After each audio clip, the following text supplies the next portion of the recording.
Hello everyone, আজ day 3 upper primary mock test preparation. আজ আমরা মেহেরগড় সভ্যতা আর হরপ্পা বা সিন্ধু সভ্যতা এই দুটো চ্যাপ্টার নিয়ে ডিটেলস আলোচনা করব। অর্থাৎ এই দুটো চ্যাপ্টারে যত এমসিকিউ হয়, যেগুলো আপার প্রাইমারি এক্সামের জন্য মোস্ট ইম্পর্টেন্ট, সেইগুলোর উপরে মক টেস্ট দেব। চলো স্টার্ট করা যাক।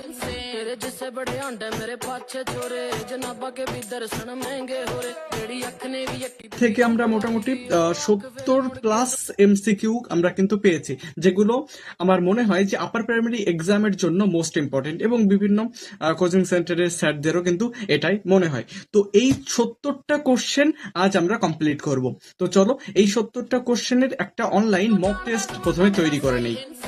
जिससे बड़े आंडे मेरे पाछे छोरे जनाबा के भी दर्शन महंगे हो रे तेरी अख ने भी অনলাইনে মক টেস্ট রেডি করা কমপ্লিট। এইবার যে কোশ্চেনগুলো আমরা সিলেক্ট করেছি, অনলাইন মক টেস্ট রেডি করেছি, তার আগে আমরা 3-2-1 রুলস ফলো করে সমস্ত প্রশ্নগুলো মুখস্থ করে নেব।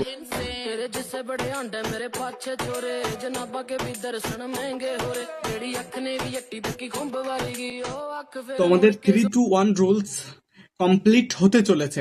আমরা 3বার প্রশ্নগুলো ভালো করে পড়েছি, এবার 2বার মোটামুটি খাতায় লিখে মুখস্থ করেছি, আর যেগুলো ভুল হলো সেগুলো আরেকবার মুখস্থ করেছি। এইবার এই যে 70+ কোশ্চেন আমরা সিলেক্ট করলাম, এই প্রশ্নগুলোর উপরে আমরা একটা মক টেস্ট দেব। ঠিক আছে, তো মক টেস্টটা দিলে আমরা বুঝতে পারবো যে আমাদের প্রিপারেশনটা কতটা হলো, অর্থাৎ আমরা কতটা ভালোভাবে প্রশ্নগুলো মুখস্থ করতে পেরেছি। অনলাইনে মক টেস্ট দেওয়া কমপ্লিট। আমার আজ 70টার কোশ্চেনের বা 70+ কোশ্চেনের মধ্যে দুটো কোশ্চেন মতো ভুল হয়েছে। আমরা 3টে পিডিএফ করেছি। এই যে কোশ্চেনগুলো আমরা এরকম ভাবে সাজিয়েছি, আর নিচে এই যে পোর্শনটা, এটা হচ্ছে এক্সপ্লেনেশন। মানে এই এক্সপ্লেনেশন মানে হচ্ছে এই অপশনটা কেন ভুল হলো, বা এই অপশনটা কেন সঠিক হলো, বাকি অপশনগুলো কেন ভুল হলো, আর এই সমস্ত প্রশ্নগুলো কিন্তু গুগল থেকে যাচাই করা।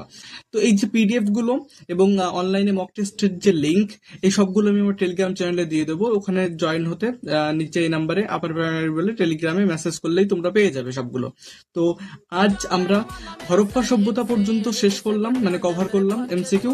এর পরের দিন আমরা বৈদিক সভ্যতা নিয়ে আলোচনা করব। তো চলো আজকের মতো টাটা। ডে 4-এ আবার দেখা হচ্ছে।